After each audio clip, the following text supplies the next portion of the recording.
like seeing a ghost. Chief Bishop told me that you were alive.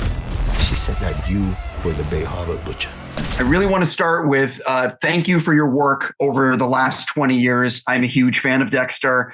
The new series looks fantastic. I'm really looking forward to seeing where it's going. I think one of the reasons it looks so good is that the insertion of New York City just adds so much, I think, to the show. Can you sort of talk about what New York City adds as a character? Yeah, I think, it's a new place for Dexter to disappear, to hide in plain sight in a way that he hasn't had since he was in Miami. It's definitely a place where anything can happen and anyone can be. And so it's sort of wide open in terms of the kinds of unsavory characters that he is kind of built to attract. There's going to be a lot more of those opportunities. I think Dexter is in a place where he's trying to draw sort of more concrete, angular lines internally between his human life and his dark passenger life, and New York seems like architecturally an appropriate place for that to happen. I mean, it's rich and gives us a lot on every level, I think.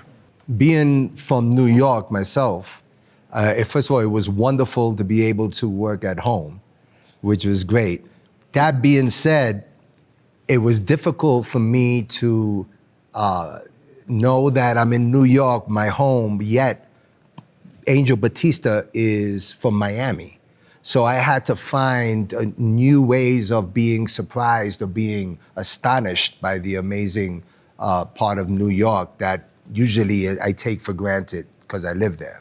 So that was an interesting concept in trying to do it in New York City.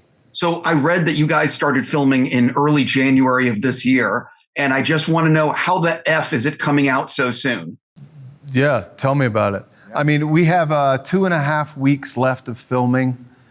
So we will have finished filming the entirety of the series by the time it airs, but from a post-production standpoint, things will still be, need to be edited and sound mixed, et cetera, et cetera, et cetera.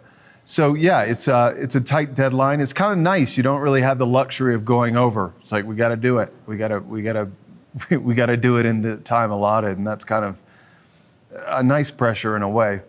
But yeah, it's a pretty quick turnaround. It's amazing. Listen, I'm super happy you're turning it around so fast. That's the advantage of not having a CGI show. Have you guys read the finale script? And if you have, what do you think fans are going to say after they see the episode? I don't want spoilers. I just like a reaction. I mean, hopefully it will be satisfying. There are a lot of balls in the air, and they all kind of coalesce into one big climactic ball of story. And I mean, I hope they'll be satisfied. I hope they'll feel like they went on a thrill ride and are maybe looking forward to see what happens beyond this. But I've definitely read the script.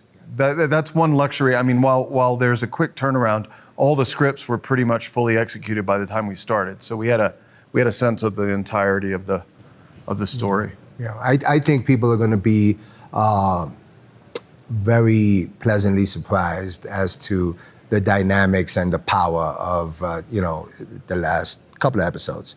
And I'm just taking myself out of it as a fan. I'm looking forward to watching it. One of the things about this new series is, and I want to read some names. You have Uma Thurman, Peter Dinklage, Neil Patrick Harris, Krysten Ritter. Like, you have this all-star lineup of actors that are joining. And I'm just curious, did anyone come in and say, I'll do the show, but I need Dexter to kill me? If so, I wasn't informed that they said that. I don't know. I don't know. I mean, I think anyone who's familiar with the show knows that it's an occupational hazard if you sign up to be on the show, and you're a certain type of character that you might be someone whose days are numbered. But it was really gratifying for us that we were able to attract people of this caliber to join us. It's it's a very cool thing that the show maintains, not just with an audience, but with a community of actors, a sort of pedigree that attracts them to sign up. Well, for both of you, can you talk a little bit about what's interesting is how you guys have gone from being, friends to now being adversaries. So can you sort of talk about how the relationship has changed and what is Batista willing to do to sort of catch Dexter, especially after he got away in episode 1? That's the question, isn't it? What is he prepared to do to seek justice?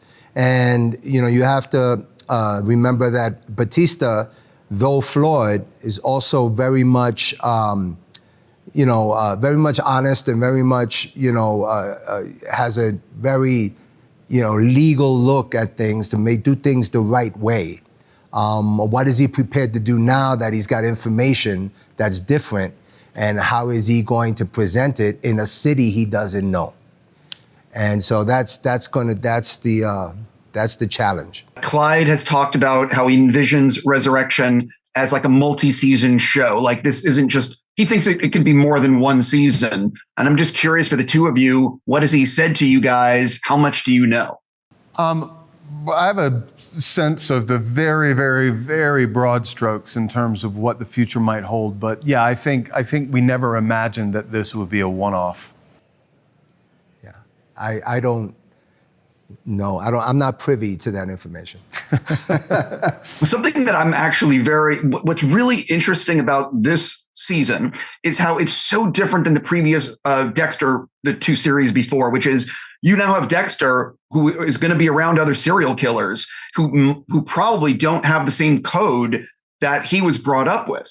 And I'm just curious if these other serial killers and being around these other people will sort of impact Dexter's psychology in terms of how he might operate, because they're not, they're completely operating on a different level. Yeah, I think it's enticing for him and tempting to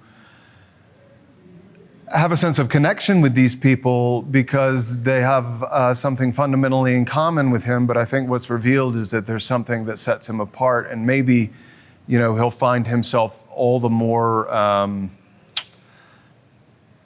connected to his sense of ownership of why he's different and why the code makes him different and why it's more than just the code, but maybe something that's grown to be inherent in him in terms of his own sense of justice. But yeah, I think that's what was really exciting about dumping Dexter into this world of killers.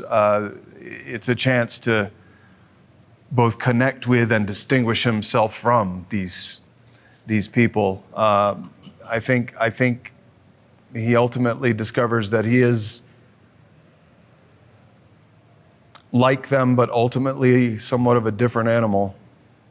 David, this is going to probably be my last question, and it's for you. One of my favorite filmmakers is Edgar Wright, and I believe you're in The Running Man. I could be wrong, but I think you're in it. And I'm just curious, what was it like to be part of that project? What can you tease about your character? I'm really looking forward to the film. Well, it's a really wonderful film. Reading it, there's a lot of really great actors doing small parts, cameos, coming in, and yes, I was involved in it, and it's really just a couple of scenes, and working with Edgar Wright was like really, really interesting, as well as working with Glen Powell, who's really wonderful in this. And I had a great time with him. I think he's really one of the smartest guys I've ever met in this business, and knows how to communicate and articulate his vision to the other actors, and it was a wonderful experience. I mean this sincerely. I cannot wait to watch the rest of the season of Resurrection, and good luck with the rest of the shoot. Thank you. Thank you. Great t-shirt.